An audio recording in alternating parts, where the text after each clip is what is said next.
my beauty. And I bet you see right through me. Yeah, guys. Can do anything to me. Oh, yeah. It's your boy. I'm back. We are back. We are back at you all over again. It's been a while. Please forgive me, everybody.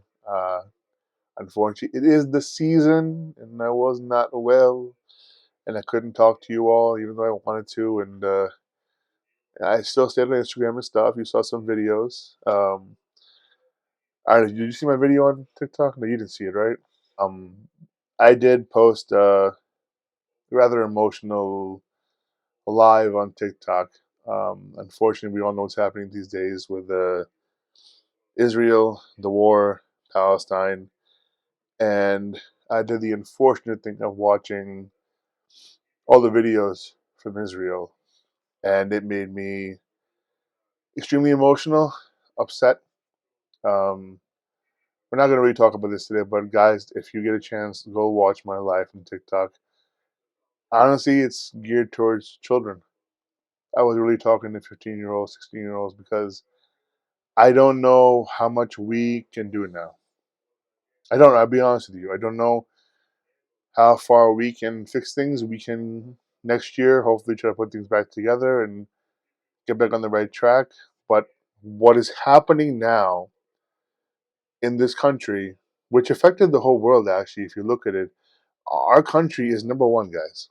So what happens here affects everyone. Who our president is, if you haven't realized it till today now, understand this. Our president, the president of the United States of America, is the most important figure on this planet. Because whoever our president is dictates what happens around the world. Our strength dictates that. And all this has happened because we are the weakest we've ever been in the history of America. And advantage was taken of that in many different ways. That's where we are. So I had asked all the children who's watching to please take note of what's happening today. Whether you're 13, 14, 15. These kids are very smart. They're not like we were when we were kids. We didn't know the damn thing was going on. These kids are intelligent. So please take note and don't let history repeat itself. You guys have a chance of doing something and fixing something. So that's what my rant was about. But how you been this week, man? How's your week been? Yeah, I'm doing all right. You know, neither too high nor too low. Yeah, that's good. I like that. Unlike me, it's always like a damn roller coaster. Yeah, it's tough when your health goes out. Yeah, I was just frustrated. That's all it really was, man. But so I did want to talk about today and it's kind of a hot topic. I mean, people talk about it all the time, but not just relationships, but different experiences in gender. You know, how we feel about men and women, and you know, I've been dating since I was 15 years old, and my view of women has vastly changed over the years. Um, I probably had a more romantic view when I was younger, probably stemming from movies and videos, and also close to my mom, raised by my aunt, so close to women. I had some teachers who women that was, I looked up to that were like figures.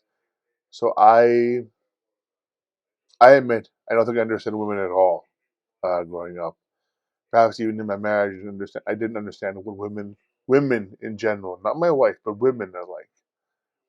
I think if I had, I'd be married today still. Um, just didn't understand, man. And that's what we want to talk about. Like, I mean, my experience started year 15. When did yours started? A little bit later. I know earlier. I was but in my early 30s. You got to really go forward in time to get there. And it's interesting. Last week we found how many things that you and I, had not so much common ground as the wrong, but that we had similar, from a conceptual standpoint, similar experiences with depression and wondering what's the meaning of all this, literally. Yeah. In this case, I feel like I had and have had the exact opposite, because as a younger person, teens into my 20s, I had the opposite view. Right. So one of us has evolved and the other has devolved. But it's the opposite. I used to say stuff like, when I was 16, 17, I said, women run the fucking world. This is all, we have nothing to do, nothing to say. And I just had a very pessimistic view of women, really bad. And then as I got older, I don't know, I just pretty much went the other way, even with all the ups and downs. Right. I just have a different view on, well, different view on a lot of things. You get older, you get more experience. But yeah, I just, my thinking has completely realigned itself, not overnight, but over time and experiences. And we've had a lot of the same kind of crappy experiences, Oh but yeah. um, whereas you maybe took or have taken a more less romanticized view, I don't know. I went the other way. I went from not having anything other than negative. I mean, I wrote a couple of screenplays where the villains were women. Like that wasn't an accident. In one, in fact, it was a serial killer that, well, it can't be the woman. Well, yeah, it can. And then there was another one Absolutely. where the woman was horrendous, even though she wasn't a serial killer. She's so scheming and plotting and devious and awful. And I wouldn't write a script like that now. I just wouldn't do it because my worldview isn't the same. I'm not, assuming the serpent, with the apple and all that. No, I'm. Well, it's funny. One thing I do think that women, yes, I understand them as a whole better now. I do think they've changed though a little bit as time's gone on. I think the quality of who they are as people in the generations has changed. It's just that when I was younger, I do feel that women had more of an idea of what home, boyfriend, husband meant, having kids. Maybe that's why I was so romantic as a younger person. You know, it wasn't me alone that was romantic. Anybody that I was with, I know it sounds silly, but when we get married, like it was like a constant thing with me. Like anybody I dated was like, I want to get married. I'm like, oh, okay, can we hold on for a little bit? Even my wife, when I first met her, I mean, at that point, that was like the fourth or fifth girl I've been dating, and a little more skilled in the dating department, a little better at what I'm doing, and she was like, "When we getting married," I told her, "Listen, hold the hell on." I was like, "Can we like, date first before we get married?" And just I understand from where women in that age were coming from, when they watch Disney movies and things like that, and the whole fairy tale thing, which is great. I think it's nice to have that romantic feeling in you where you think that you want to be with somebody forever, and I think it's a great thing. And the way women looked at relationships was different. They definitely viewed it more as romantic. They want to date somebody, be with somebody. We had the physical stuff too, but it was always looking at the future. We weren't doing it for now. It was like, when are you going to ask me to be your steady girlfriend? How long are we going to be together? Where do you want to get married? I remember walking around with girls after dating for 3 weeks and looking at kids' clothes, like it wasn't that big a deal. It was like, it was a normal romantic thing to do. My girlfriend Putty, I mean, she remembers. I mean, we talked about this all the time that we were kids, first of all, ourselves, like 19 and like 17, walking on Baby Gap and, talking about the clothes our kids will wear. But, we both genuinely felt that way. It wasn't like we were like, oh, that's never going to happen. I just want to bang you. No, there was a genuine feeling there, like, how will it be when we get married, things like that. And same thing with my wife. Like from the time that we got a little serious, we had planned our future. But it wasn't just those people. Even my ex girlfriend before that, anybody I was with, it was always instant. We're gonna have a future together. And now, when I meet somebody, it's about how quickly you're gonna bang me and how quickly you're gonna leave. And you don't want anything, do you? Because I want to have a lot of fun. And I mean, it kind of at first made me feel like a piece of meat, but it's also a mentality thing, and I can't fix what society has taught women, unfortunately. And the reason, in my opinion, they've gotten here is because of, well, a lot of it is inherited. Also, it's chromosomal, in my opinion. But I'll get into that aspect later. What was a catalyst that changed your mind from one to the other? I mean, besides just growing up, but there has to be something that happened that shifted your focus to other way. What Well, was yeah, it? I realized that it was possible for a woman to like me back, and therefore my negative, everything being negative, they're all awful. Nobody will give me the time of day. Screw them. No, that's all. That was my great awakening. My great awakening was, oh, okay. So the problem was me after all this time. It wasn't them. It was the fact that I couldn't get out of my own way. There's a whole world here that I thought was never going to exist for me. Here we are. I think you just didn't talk to anybody. There's never anything wrong with you. I mean, I've known you for a long time. You just were a little shy. That's Yeah, all. but I didn't know that because I just kept the feedback that I was getting was very negative, and I knew that I was obviously was playing a role, my own incompetence, not being able to make eye contact, all that ridiculous stuff, but I still needed to experience some success to believe that it was possible. Yeah, So yeah, you having had a more conventional dating experience, middle school, high school, having female friends. yeah. You were already miles ahead of me. So when I finally realized, hey, this world is actually possible. I'm not gonna die a virgin. Now my thought process was so fucked up that I remember my 32nd birthday. Mhm. Friend from the gym, won't name him on the air, but a friend from the gym wanted to take me out. He says, Jared, we'll go to Gossip. I'll pay a couple of strippers to take Yeah, care of you. yeah. No, I don't want him. Well, why not? I don't want him. Why not? My head was so fucked up at the time. I said, no matter how much money you pay anyone, they're going to turn me away. I don't want to get humiliated. Is that really what you thought, man? Oh, there wasn't anything to tell me otherwise. Are you really? I was so angry and so negative all the time. Now, deep down, if somebody said, "Bro, you're telling me he's going to pay this woman 2,000 to be nice to you, and she's going to tell him to fuck off," I thought it was possible. Yeah, Not, I had a chip on my shoulder. I was mad all the time, and just talking about this stuff pissed me off because in my mind, well, nobody understands. Blah, blah, blah, blah, blah. Now, looking back on it, if 49-year-old me could go back to 32nd birthday me when my friend was trying to do a nice thing, yeah. I would have said, just get over yourself, man. Come on. Well, Listen to what you're saying. it's not really your fault if you feel that way. That's the Right. conflict. It's not. I can't really blame you. That's what society has kind of shown to you. So it's funny you're saying this. Let me say something before it's not really fair that me not saying this. I always thought I had a normal teenage. Yeah, so I assumed that you don't know until you get older and you find out from other people and other sources. I thought I just had a normal teenage life. Oh no, Deadpool. I definitely didn't. Um, Statistics show that when it comes to having the way with women and doing whatever you want, just having it easy, as far as dating and picking up girls, about 10% of men sleep with 90% of the women. That's how stats go, and everybody else has to kind of pay the price.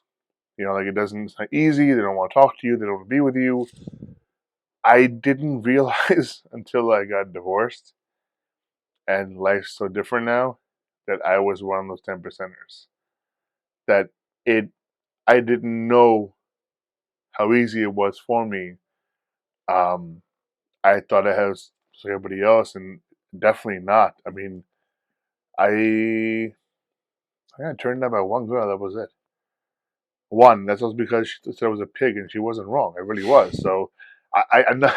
I'm not blaming her, Miss Aisha. If you're hearing this, you're right. Yeah, I was disgusting, but I'm just saying, that I was used to having my way without trying. I mean, I remember going to clubs and just walking up to a girl and taking her home. There wasn't much to it, really. I mean, it was just, I like you. I want you. Come. That was it. And then I realized when I got older that it's not quite how it works. No, Um, I can confirm that's not quite how it is. Let me point something out. We haven't mentioned movies yet, but what you just talked about with the 10%, 90%. I love statistics.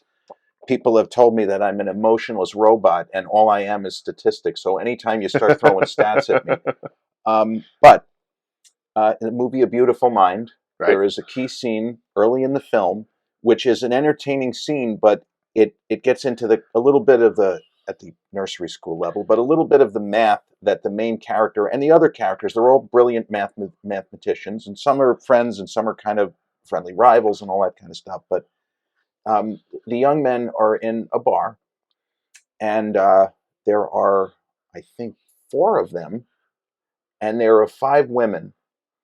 And the way the film lays it out, you have one woman, a blonde, of course. They could have done a redhead, right? But they went with a blonde. No, of course. And the blonde, all of the guys are, you know, even Russell Crowe as John Nash, he's like that kind of a guy. Yeah. But even he'll say, "Oh, I would totally like to have sexual intercourse with her."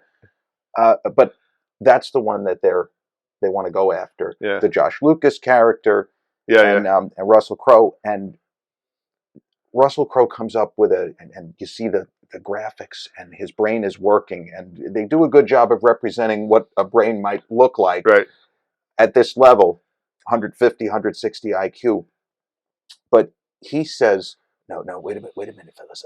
If we all go for the blonde, just the way that he says the word blonde, Yeah. if we all go for the blonde, there's a good chance none of us will land her, and the other friends will be. But they're showing this mathematical it's going equation ahead, yeah. on the screen. It's really very well directed. You know, Ron Howard, he's like, oh, this will work, and he was right. Yeah. So what they end up doing is they don't go after the 10.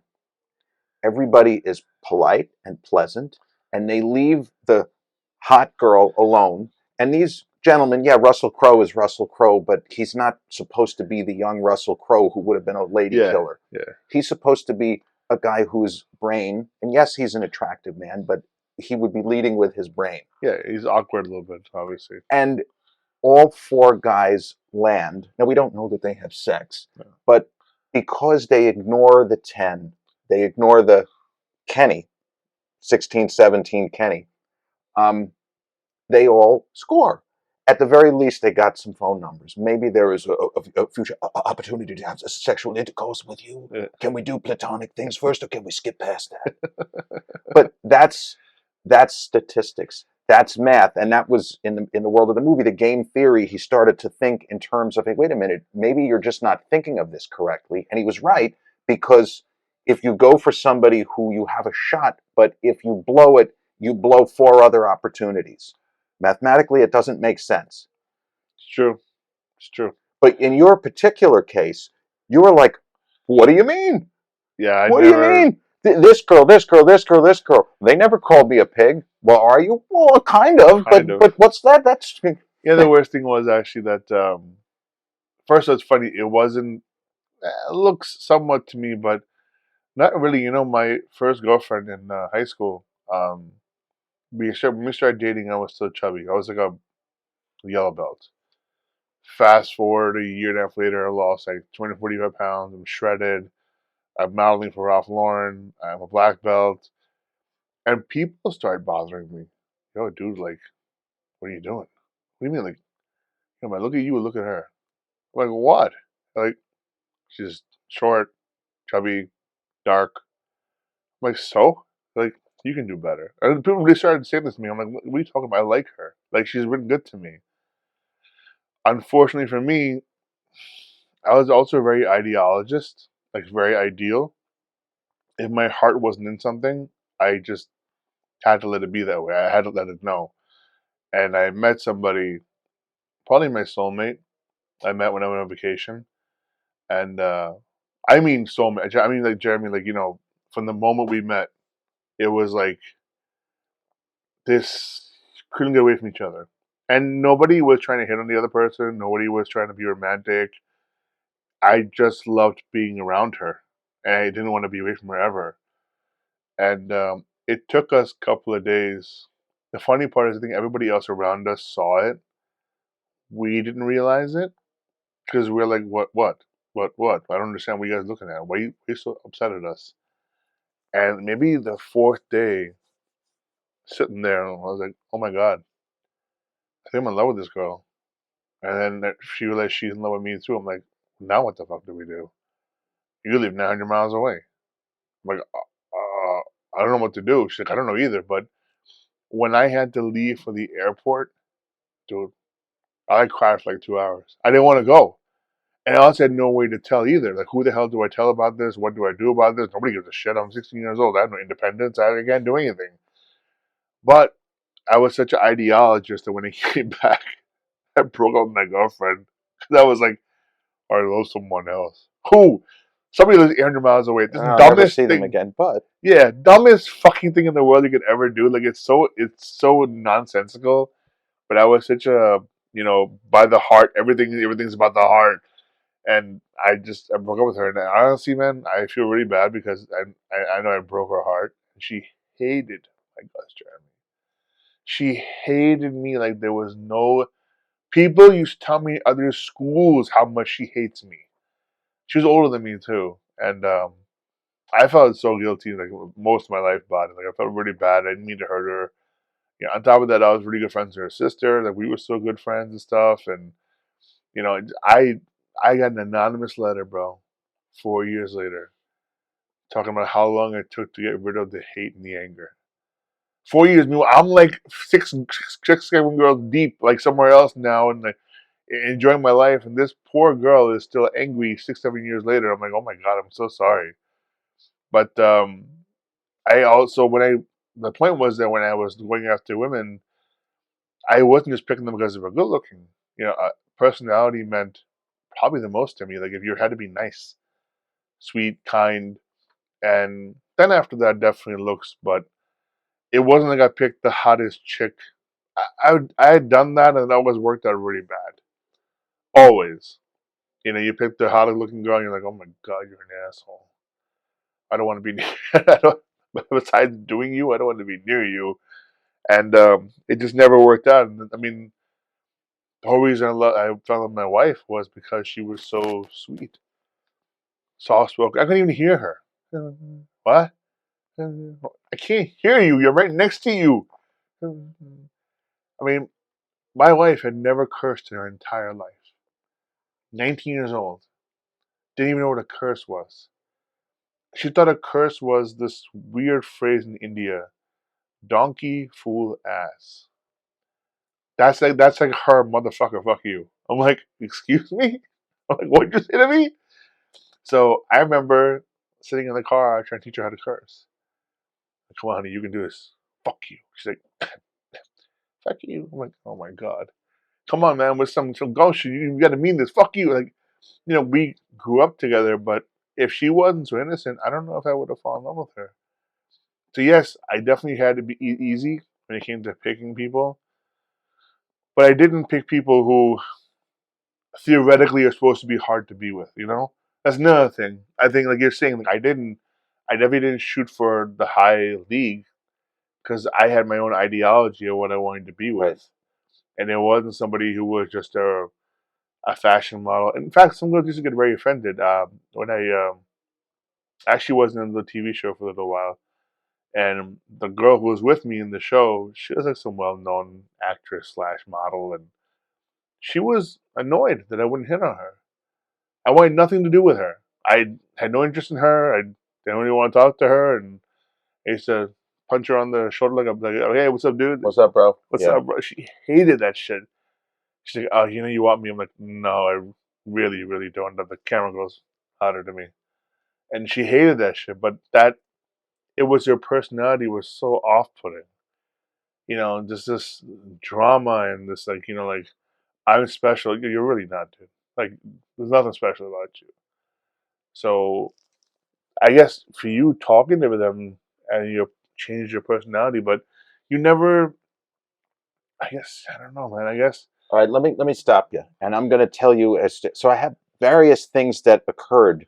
Many of them would not have meant anything to another person, but because it was me at a certain time in my life. So just one unbelievably ridiculous story, but this is true. So we're going to wind all the way back to when I was probably in my second maybe third semester at New York University. So this is mid-1990s, so long time ago. Was living in an apartment. Was my dad's place in Woodbury. People who know it's now called Eagle Rock. We even talked about it. Yeah. There was a movie theater across the street. Yeah. It was called the UA Cinema 150 in Woodbury. It's now an Equinox gym. Great gym. And some people from Bev's, ended up going there, whatever. So beautiful apartment complex. The walls, very, very thick. You could hear your neighbors breathing. So on a random Friday or Saturday night, as I was by myself, feeling sorry for myself, 21, full of whatever you could possibly imagine. All the testosterone, all the rage, right? I was getting good grades, had a new car, but I could not do anything other than, at least in my head, embarrass myself, get shot down, stare at the floor instead of staring at perhaps a young lady I was interested in. So here I am. It's like 8 o'clock on a Friday or Saturday night. I got nothing going on, nothing to do, nowhere to go. Upstairs neighbors were probably 80 years old. And I sat there listening to them have very loud sexual relations.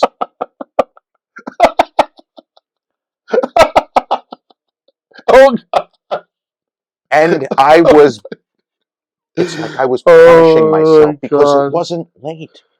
I hadn't had dinner.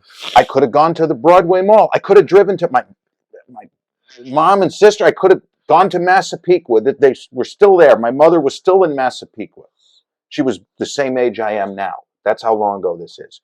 But I chose to stay there, feeling sorry for myself and just saying, you must be the most pathetic fucking clown in the history. Like, there's no way, if there was a Guinness Book of World Records for donkeys, this is you right now. And it's like a funny story now, and I'm laughing thinking about it, but that's exactly what happened. I sat there and I soaked in that horror.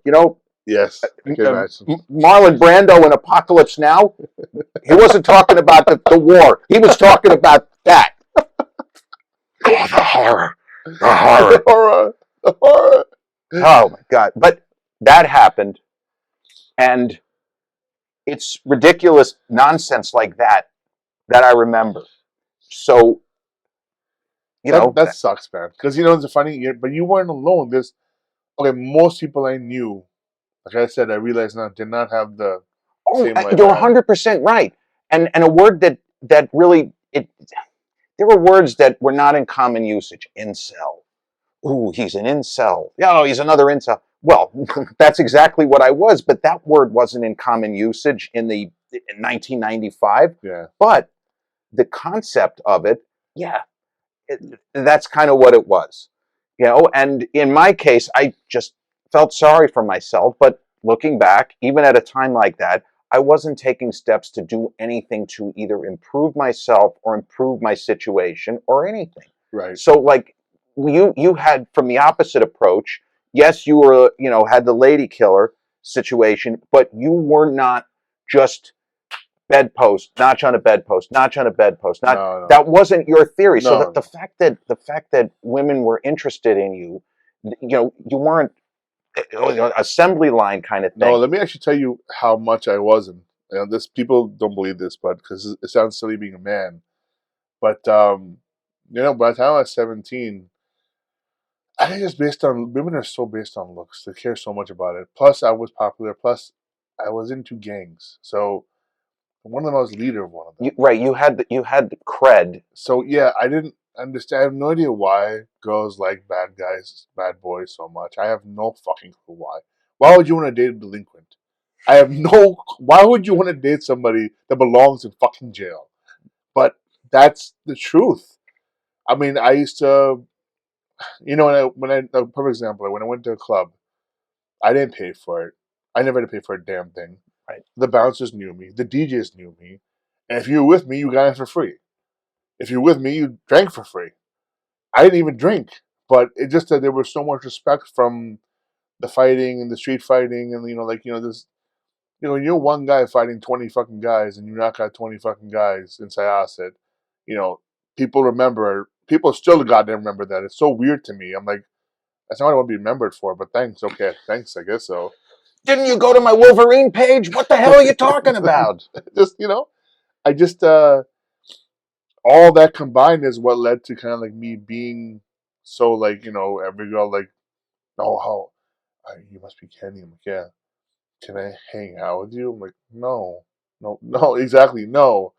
And the funny part was in high school, here's the weirdest part. I had like two lives because in high school I knew all those kids from the time I was like in kindergarten. They never really viewed me very differently. I was just their friend that lost weight and now is a model, but still the same kind of guy. In other schools, school districts, queens, I was this badass motherfucker that you don't want to fuck with that kind of runs the streets. So it was a very like duality kind of thing I was living in all the time. And when it would spill over the other way, it'd be weird because let's say this way, there's a intergang fight, right? And kids show up from like Francis Lewis High School, and I go to Elmont, and the kids that show up from Francis Lewis High School, like running around with bats and shit, and I walk outside, they're like, oh shit, you go to school here? I'm like, get the fuck out of here, and they all leave. And the whole school was like, "What the hell was that? Why? Because Cameron said to leave, they left. He's nobody.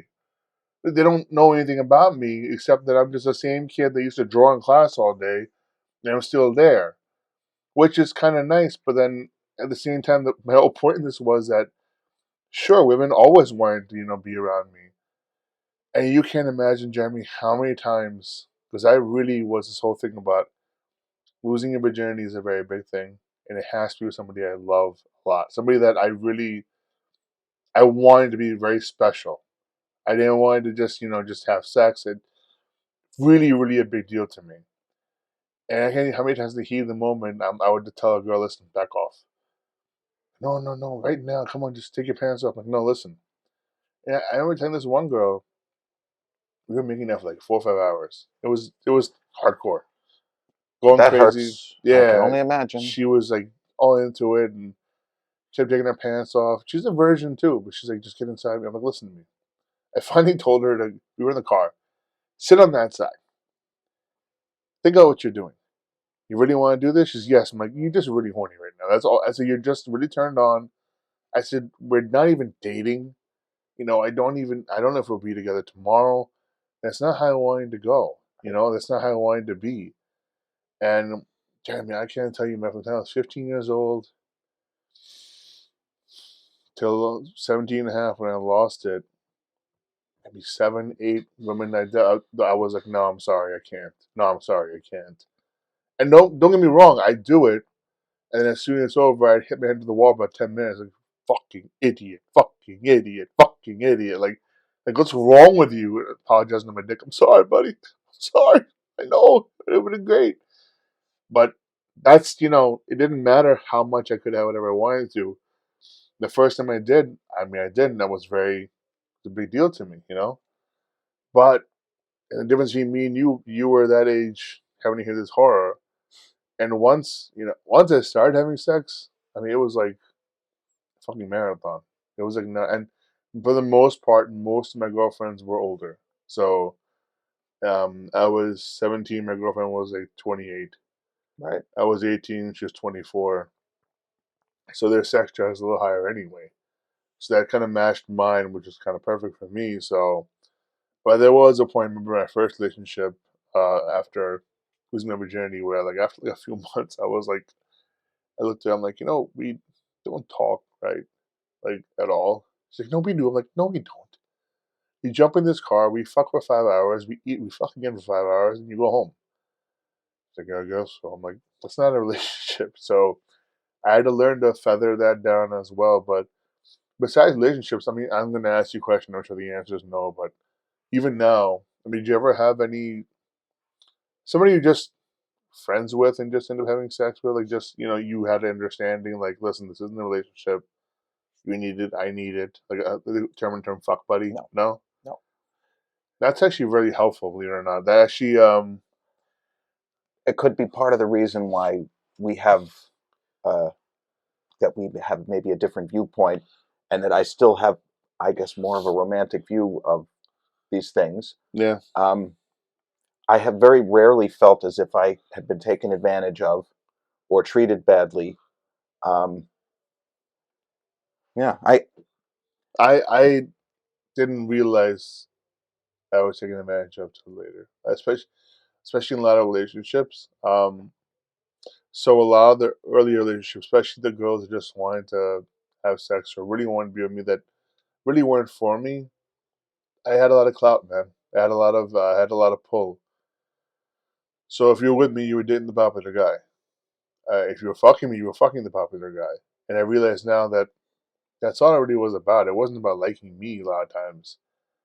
status. Yeah, when I first hurt my shoulder, and a lot Did you changed. hurt it fighting or training? No, doing working out with Louis. You remember Louis? Which Lou? Little Little Lou? yeah, Oh, Lou Legere. yeah. My old buddy. Oh, I love that guy. He, not his fault, man. I just He trained like a complete lunatic. yeah, and I like training with him. Yeah. So we were doing 145s on the incline, and I got up 4 reps. I was happy with that. I went down and heard a little pop. I didn't think anything of it. Oh, 145 dumbbells. Yeah, 145 each. Yeah. Yeah, man, he On was incline. crazy for a little guy. oh, he was strong. And when as I fuck. say little, I mean relatively speaking, he was He was 5'4", tiny, yeah. 5'5".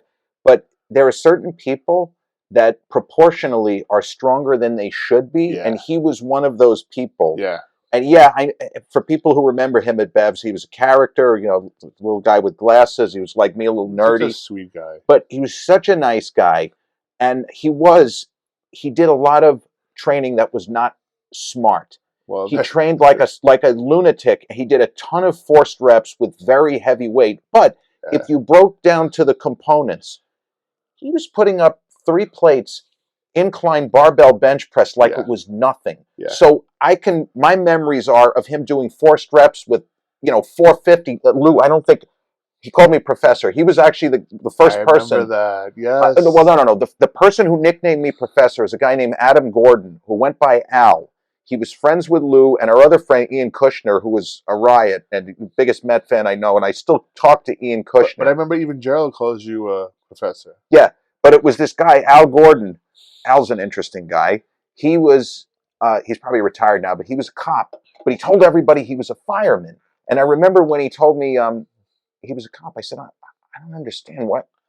Of all the things to not tell somebody, he says, well, I figure, with certain people at the gym, if they think, oh, he's a cop, I can't really be myself around him. Like, that's unusual. Like, that's, most people want to tell you they're a cop, Yeah. not because but just to let you know. Yeah. I might have a gun. I'm not a firefighter. But he was the one who called me professor. And this was even before I got glasses. Because once Okay. I got the glasses, then everybody, oh, well, he must really be a professor. What are you a professor of? And then Lou Legere is, he's a professor of bullshit. Don't listen to that guy. But yeah, Louis was strong as hell. But he did do a lot of crazy stuff. And I'm sorry you got hurt training with him. I don't blame him. He didn't tell me to do it. I wanted to do it, and then But you're a very competitive guy. yeah. And you were probably a lot bigger than him. Oh, But I was he- way bigger than But him. he, again, proportionally, and he got away with crazy stuff without getting hurt. Like, he did things, he would do chest for 3 hours, That's what I did it with him. forced reps, I know, man. breakdowns. I know. Professor, can you pull off? Yeah, I got you, Louis. Hold on. When we finished training, Jeremy, I You couldn't drive home. Right. I'd be sitting in the car like a dead human being for 2 hours, like trying to recover enough to drive. Like, it was great workouts. But one thing I realize now, see, I was a kid, so my arms are long. His arms are short. So theoretically, if you guys have long arms and you're trying to bench, you will bench a lot less. You have a lot further to go in range of motion. When you have shorter arms, it's much easier to actually bench because you have a shorter range of motion. You don't That's have to right. go that very far. And that's part of the reason. But the other thing with Lou is he didn't seem to do legs that No. intensely. no. But I did legs with Jamie, actually. But did know that. when I watched him, he was squatting 4 plates. Like, Yeah. he was a guy who had great genetics and orthopedically was gifted because he should not have been able to train. All right, now I know this guy a little bit. I don't think he'd remember my name. I know you know the guy, Jimmy Pelliccia, Yeah. the Iron Bull. Yeah. So I met him at various points because we lived not far from one another. Oh, he would do that every time. Hey, like he didn't remember my name, but he knew who I was. Yeah. And he did workouts with Frank Seppi, and I worked for Frank, and he knew that. But Louis modeled his training after Jimmy Polliccia. Now, Polliccia, for people who maybe only know the name, I saw him train. He trained, we talked about Dorian Yates, and Dorian Yates had this kind of blood and guts philosophy where he did a ton of forced reps, and Dorian blew out his bicep and had a ton of other injuries. And it wasn't because he was stupid. It was because he trained even more intensely than he let on. Yeah. Now, Polliccia would do the craziest shit. Like he would be doing, and he couldn't do this with 150-pound dumbbells for dumbbell curls. Now, he was using body English and all kinds of momentum, and he was doing forced rep benches with 600, 700, 800 pounds. But Louis was doing stuff like that, and I really had no business telling him what to do, but I think you might get hurt. This doesn't, I don't know. No, I'll be okay. Well, I tell them that all the time. The problem was that when I got hurt, it's not really I got hurt, it's no big deal. I tore my labrum. I could heal. The problem is I was so in martial arts, there's no backing down and trying to go at it again. In martial arts, is you do it till you fucking die, then you come back to life and do it again. So that was my mentality from fighting for the last 5-6 years. So when I got hurt, my left shoulder looked a little different than my right. It wasn't capped out as much anymore. Wait. So you were, let's back up. Yeah. So you were doing 145-pound incline. And you felt something pop during a set, or it was as you were putting the weight down? As I came down, he said, go down more on your left. Oh. I mean, normally that would be okay. I shouldn't. Yeah. I felt pop. I'm like, okay. And it was really sore the next day right here. And I was like, okay. I'm like, I don't know. I didn't know anything. I didn't have any knowledge. Right. You weren't kinesiologically, okay, no. I think I tore something here. Today I know. Today I can diagnose. But you would know. You would look. You'd say, oh my God, I'm 3 inches off here. No. So then what happened was because I got hurt, I got annoyed. And instead of letting it heal, I started doing crazy laterals. Do that. That's easy for me to say. It's a very bad attitude. It is. Jamie, me, Jamie, all do the same thing. Now listen, and my Jamie, our other friend, Mark Rosen, same thing. And you know what? Mark, I hope he listens to this because I saw him. He was at the party that I was telling you about. But Mark and I had a philosophical debate on this for years at Bev's gym.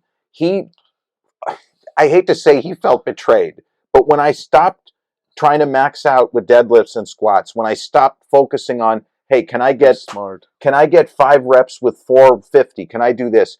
I reached a point at age 37, as I started to get injured doing the exact same things that did not get me injured. All of a sudden, the roof caved in at 37, going on 38. Yep. So I didn't start training easy.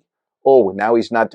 I just changed what I was doing. Yep. And Mark, as a fellow hardcore trainee, it's like what Phil Simms and Boomer Esiason said about playing football. If you're still healthy enough to play, you play till they tear that uniform from you. Yeah. You play till they rip it off of you. That is and his theory was, until you actually really get hurt, he didn't say that, but the implication was you're supposed to just keep going, grinding metal, giving it what you... Well, I am giving it what I got, but now I'm trying to get 20 reps with 300 instead of... But that's so much smarter, and I wish me and Jamie had this in us years ago. Me and him are both the same. We get hurt, we're like, motherfucker, you want to play this game with me, buddy? Huh, buddy? You want to play this game with me? Now we're going to do 100 reps. Like, yeah, it's your body. It's not a foreign substance, you morons. You're pushing it around. You're getting angry like it's your enemy. You're supposed to take care of it. Right, but there are exercises though, and I realize we're kind of straying off what our original topic. But the thing is though, our bodies, our workouts, what we look like cosmetically, the way that our brains play tricks on us, and all that, it is a big part of it. Yep. Because sometimes, like you talked about when you were in a club, and let's say that you were as fit as you had been when you're in a different mindset, and when your body betrays you, you get angry. You get angry. It seems stupid for not. What the fuck?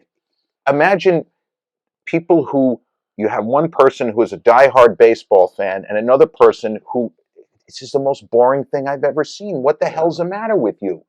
It's difficult to explain to somebody that maybe just casually is into fitness. When when you're living and dying with, if it bleeds, we can kill it. If he dies, he dies. Yeah. When you're at that level and something goes wrong, you feel betrayed, that your body has turned on you, and then you get angry and say, fuck this. Yep. I remember even at 26, I tore my hamstring almost off the bone. Oof. I was doing reverse hook kicks. I was doing Taekwondo, 90 in a row, spin kick, spin kick, spin kick. I spun, my left knee dislocated, so all the weight went on my hamstring and it popped. Jesus. And when I fell, instead of being like, help me, I was like, come on, you fuck. Come on, you fuck. What the come on, get the fuck. I was so angry. And all the points fell down. I was so angry. Even Wolverine is scared. Yeah, He's down there. He's like, so fuck this. mad at my leg. Like, you fucking piece of shit. What the fuck did you just do? I need to get the fuck up and finish this. Instead of being like, oh, I need to lie down. Somebody help me. Yeah. And this two guys on the football team came over and they were like, oh my God. And they just saw that I was screaming. Oh. And the guy was so strong. I weighed like 280 at the time, probably. Fucking guy just curls me.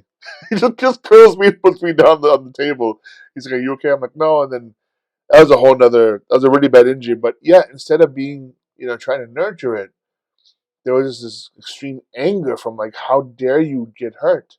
So the anger, but not refusing to believe that you were as badly injured as you were. No, of course, I'm fine. I'm fine. I told the EMS, I'm fine. The kid's like, you tore your hamstring. Listen to me. I'm going to be just fine. I actually signed fucking out on my own, AMA'd, and drove home with a torn hamstring. When I got home, my dad looked at my face and he goes, are you fucking kidding me? Get in the car. By the time I got to the hospital, I grabbed the doctor. I'm like, I'm begging you. Knock me out, man. I'm begging you. I can't take the pain anymore. I was knocked out on painkillers for 2 days after that. It took about 3-4 weeks to fully heal. Limping around and stuff. Until today. It's even happened 3 months ago. I'm really exhausted from nursing. Didn't want to walk anymore. Really tired. Forced myself. And what happened? The exact same injury. Home. I couldn't even walk. I'm like, are you kidding me? Same place. Same tear. Once you guys, if you're hearing this, if you guys ever heard something in life, it's never going to be the same. I don't care what you think it will be. The second your body starts to get exhausted, that place is vulnerable again. He's right about that. It's true. It's like if you dislocate your shoulder, you know what? You're prone to having it happen again unless you really, really, really take care of it. So, but back to my original thought of all this 15 minutes ago, guys. Yeah. Sorry, people. Sorry. After I got hurt, I changed my whole lifestyle. Everything had changed about me. At one point, I stopped. I got really serious with my wife. We were like 22 at the time, and I got very serious with her. I knew I love her. I want to be with her. All the fuck buddies are gone. Everything else is gone. Everything is just me and her. That's it. Nobody else. And I went to class, and I saw this girl I recognized, and I knew where I recognized her from. She didn't even talk to me because now I'm not like super ripped and jacked anymore. I'm just almost normal looking. Still a good looking guy, just not 8-pack, Right. And I remember I walked out of class. I'm like, I can't believe like how superficial people are. Because let me tell you how I met her. I was in summer school 2 summers before that. I took summer classes just to get a little bit ahead, and I was missing something. I wanted to do a little bit more. I wasn't sure what I wanted to do. And it was summer, so every time class ended, the shirt came off, cigarette came out, and I walked around shirtless the entire campus because I was fucking jacked and ripped. I mean, 8-pack, chest, huge fucking back, big traps. And I was walking to my car. She said, "Can I walk with you?" I'm like, "Sure." So I walk into the car. I'm not even listening to her. I'm like, "Oh, whatever. I just want to get to the car to get to Bev's because like that's the only thing on my mind is getting to Bev's." I'm drinking a protein shake, smoking a cigarette, such bad habits. And we get to the car. She goes, "Can I ask you a question?" I'm like, "Yeah." She's like, "Can I just blow you?" I'm like, "I'm sure if you want to." She's like, "I'd really like to suck your dick." I'm like, "Okay." So she goes down on me. I fuck her for like an hour. She leaves. Never see her really again. No big fucking deal. But my point was, I see her again 2 years later, and doesn't even want to fucking acknowledge me. And it's got nothing to do with anything except that I just don't look like that. That's it. And it really made me think how superficial people are. and women in general. I mean, everybody is, but what we were trying to talk about before, women, and why this whole thing started was I've learned so much about them as a gender, as a people, as a chromosome compared to men. I'll give you one perfect example from psych. When I had patients, and I have like, let's say 10 patients, right? Let's say 6 are men, 4 are women, right? The 6 men, remember, they're all strangers, all different ages. They don't know each other. One's suicidal, one's schizophrenic, one's bipolar. They're all different ailments too, with the different things. You give me maximum, Jeremy, maximum 48 hours. Those men are like brothers. They are inseparable. They don't go to bed without each other. They don't eat without each other. If one is missing, the entire group goes looking for that person. Yo, man, are you okay? Yo, do you need me, man? Are you alright? Yo, you're good, bro. I got you. I got you. It's the most amazing thing to watch that no matter what men came in there, that camaraderie never changed with the men. If you were the new guy, come, sit with us. Come on. Hey, we're gonna have a good time here. Don't even worry about it, buddy. We got you. We got you. I'm so and so. I'm so and so. I'm so and so. New guy welcome. New guy acclimated. New brotherhood formed immediately. It was a beautiful thing to watch, from my opinion, because I felt like, wow, there's hope for humanity. These guys are all fucked up. They're all broken, but they love each other and they would do anything for each other while they're in here. That's great. Versus the women. Holy shit, man. I've never seen so much animosity and nastiness in my life. Let's say all 4 are sitting at a table. They don't want to look at each other. If they do, they make small talk. It's always to say something underneath their breath to the other one. Are you gonna eat that cake? I don't know. I'm just saying because you don't really need to. You're not gonna sit here, are you? Oh, I was sitting here. I like to sit alone. It'd be better if you would just not sit here. No matter what, the women never ever took care of each other. If they did, it was just some sort of means of trying to gain the upper hand in some way in that pack. And unfortunately, this is the nature of men and the nature of women. Now, when it comes to relationships, this is how it kind of works. Let me ask you a question, Jeremy. When you go out with a girl, what's the first question she asked you? Oh, I've gotten asked a lot of different first questions. Okay, what do you think?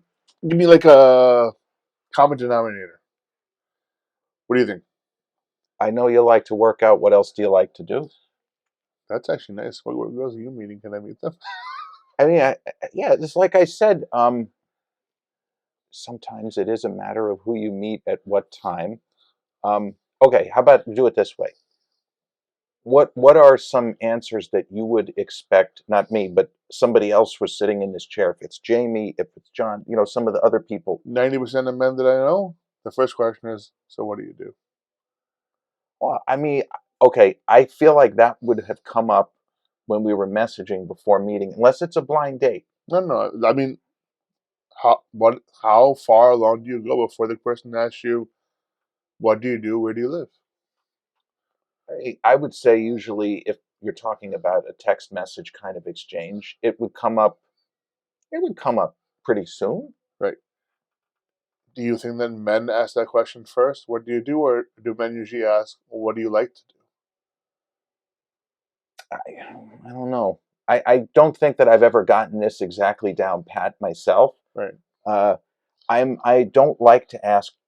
I don't like to ask probing questions. People can volunteer what they want, but I'm more comfortable answering than asking. I'm always nervous that I'm going to overstep. I understand. I remember being there. So, okay, I'll tell you statistically, right? Statistically, women ask, what do you do? And then they don't want to ask how much you make. They'll actually Google for what you do, how much you make. Figure that out right there. Next question is, do you have your own place? Yes or no? Okay, is it a house and apartment? Next question is what you drive. After those 3 questions are answered, the rest is applicable. Then it's like, okay, now Based on those, I will open myself to hearing the rest of you and what you like and what you are. Let's see what you can do. When a man talks to a woman, first he sees her and he says, "Oh, she's pretty or not pretty." Next, he's like, "What are your hobbies?" "Oh, me too. That's cool. I love movies too." "Yeah, what movie do you like?" "Oh, me, I love Star Wars too. That's awesome." And then I'm a little extreme with me. The first conversation always ends up in sex. It just always does.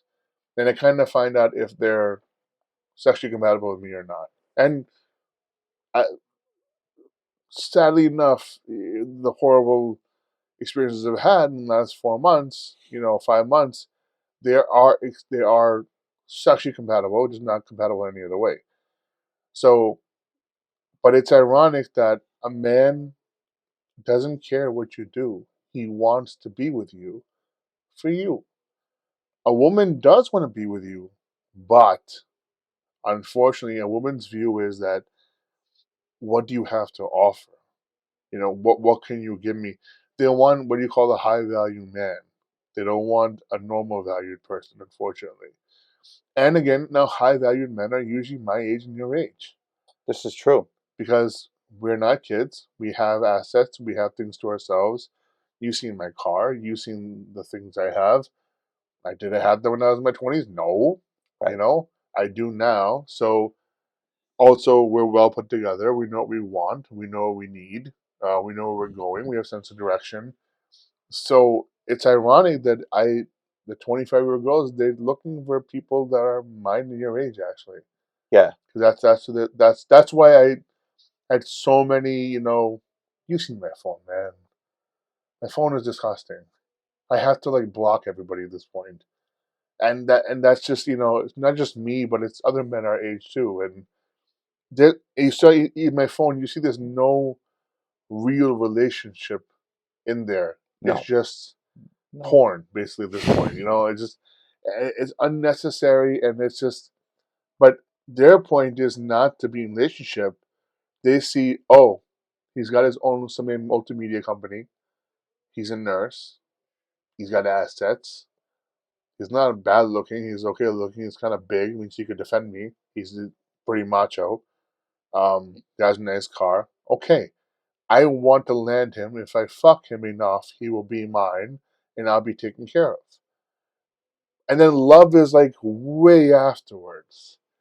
Whereas for a man, liking and then loving is the next step. Man meets woman, likes her, really starts to like her, gets into her, likes talking to her, wants to spend more time with her. Eventually that turns into love. And nowhere in that was it like, so much money you're gonna make. Are you gonna pay the bills or not? That's not much of a question. If it does come up eventually, usually when it comes to Jeremy, the women are like, "Whoa, this is how I look at it.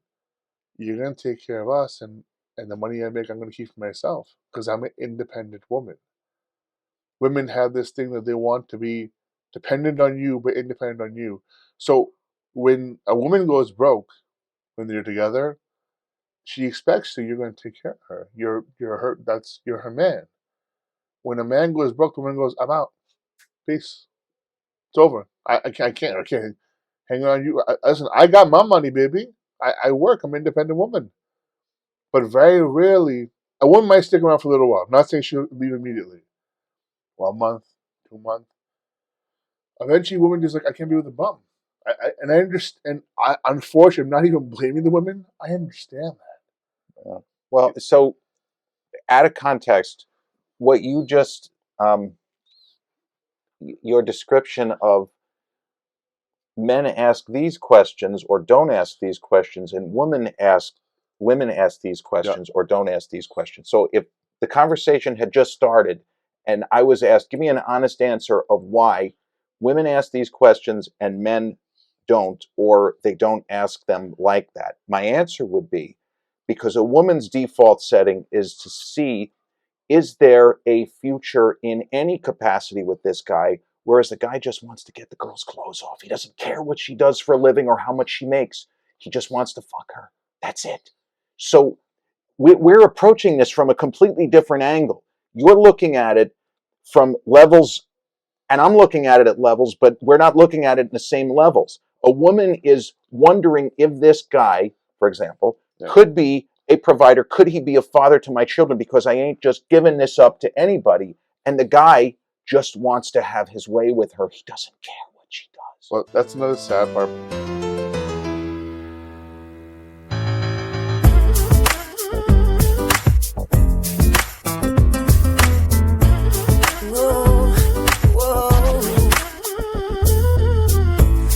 Tell your girlfriends about me.